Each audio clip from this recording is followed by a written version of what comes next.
Hi everyone, it's Mrs. Miller. So we are going to begin our read aloud with The Missing Manatee.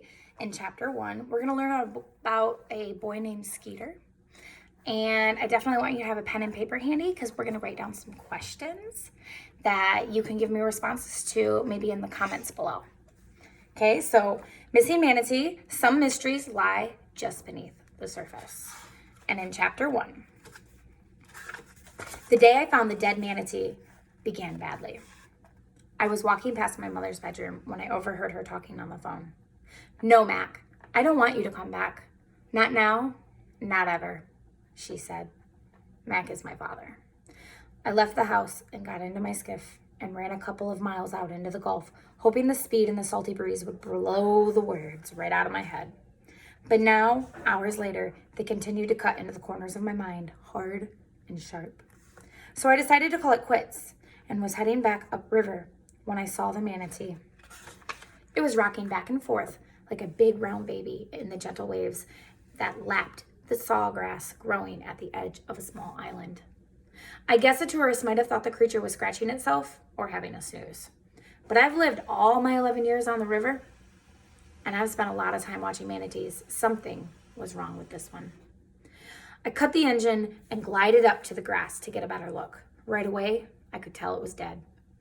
There wasn't any rotten smell yet, or swelling, or gulls or crabs or crows that were picking at the flesh, so I knew it hadn't been dead for long. Looking at the body, with all the life gone from it, gave me an achy feeling in my chest.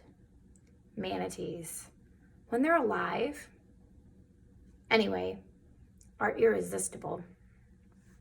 The same way puppies and kittens and baby chicks are. They wallow around in the water, too trusting or too lazy to move out of the way of danger. They're so dopey acting and so homely, they're cute. I read someplace that when old sailors told of seeing mermaids, they were actually looking at manatees, which really cracked me up. I mean, a manatee looks kind of like a giant dark brown Idaho potato, or a balloon that got blown up wrong. How those guys imagined that a roly-poly animal with tiny little eyes and a whiskery face was a beautiful woman with a tail? Well, if you ask me, they must have been out to sea for a long, long time. I checked the creature's back for propeller scars. Most manatees have slashes across the backs because they don't know enough to swim away from boats. Lots of boaters either don't know that or don't care, so collisions between boats and manatees are actually pretty common. Not on our river because it's a manatee refuge. But when the creatures go out into open water, they're almost like sitting ducks. Yep, I could see that this manatee had had at least one run-in with a propeller, but the scars were old and healed. I wondered if it had simply died of old age. I guessed it happened that way sometimes. Was this one old? I didn't know how to tell. I noticed some streaks of an odd reddish color swirling in the water. And then I saw a round hole in the back of the creature's head. I was not expecting that. The red stuff was seeping from it, mixing quickly with the brackish river water. Remember that brackish is where salt water and fresh water meet each other. It took a while before I got it. I was looking at blood coming from a bullet hole. But that didn't make any sense. Manatees are a protected species. Does that make any sense to you? So if it's a protected species and their river is a refuge, manatees shouldn't be getting hurt. Think about that. Maybe you have some questions about how that happened or why that would have happened. Nobody can hurt them. You can get a stiff fine just for bothering or chasing them. There are bigger fines, even jail sentences, for actually harming or killing one. Although I'd never heard of anybody doing that. There was no reason to. The idea of somebody feeling threatened by a manatee and shooting it out of self-defense was so ridiculous, it was almost funny. What kind of person would fire a gun at such a harmless animal? What kind of person would do that? The question made my heart pound unpleasantly, first with anger and then with fear. I looked at the manatee's wound, still bleeding. Whoever had done this might be lurking nearby watching. He wouldn't want to be discovered, that was for sure. And he had a gun. Suddenly, I had the feeling I was being watched. I looked around quickly. To the west of the river ran into the Gulf, where I'd come from. To the east, it headed back inland toward Chattahoochee Springs, the town where I lived. On both sides of the river were acres and acres of sawgrass, mangrove trees, scrubby cedars, and palmettos. These were about a million places for a person to hide. And all I saw were mullet jumping and an egret preening on the opposite bank. I remember the bank is the edge of the water, where it meets the land. I took a deep breath to slow the beating of my heart and tried to decide what to do. I knew there was an 800 number to call if you found a dead manatee, or one that was injured, orphaned, or wearing a tag. I'd seen the posters hanging in the marina and in the stores hundreds of times, but I'd never memorized the number, and anyway, I didn't have a cell phone. The radio in my boat wasn't working either. I needed a new antenna, and I hadn't saved enough yet to get one, although I was getting close. I'd broken the rules that morning going out into the open ocean without a working radio, and if Mom knew, she'd ground me for the rest of my life. Ooh, that doesn't sound like he was being very safe at all. If it was up to her, I wouldn't be out alone in the boat in the first place, but Mom realized she couldn't stop me. I passed my boating safety course and had my photo ID card to prove it. Besides, I was Mac's son.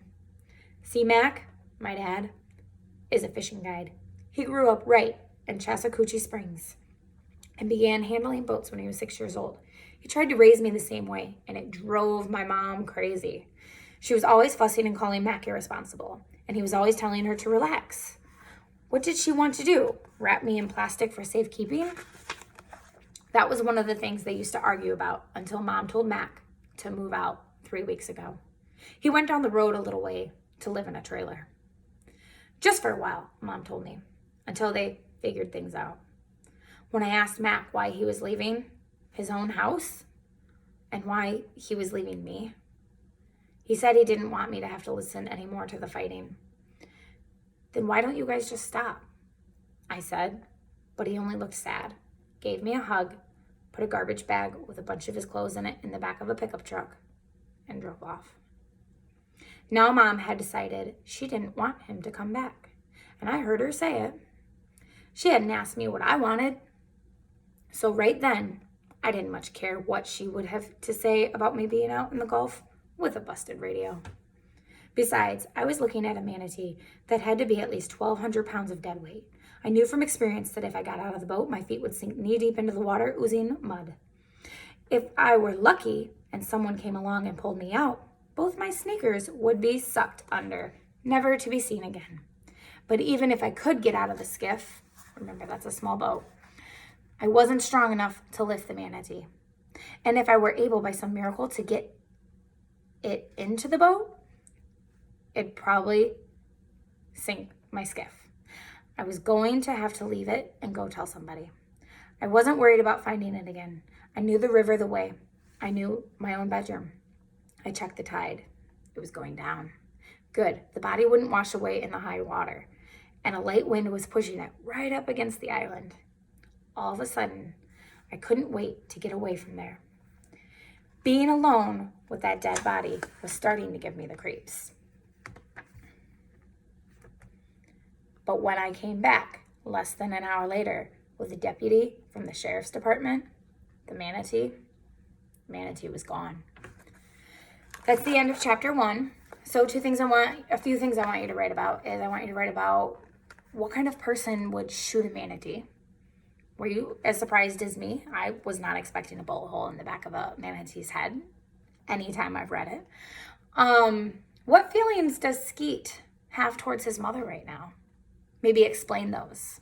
And then for your third one, what have you learned about manatees? And what are the consequences of harming and or killing one? Good things to think about.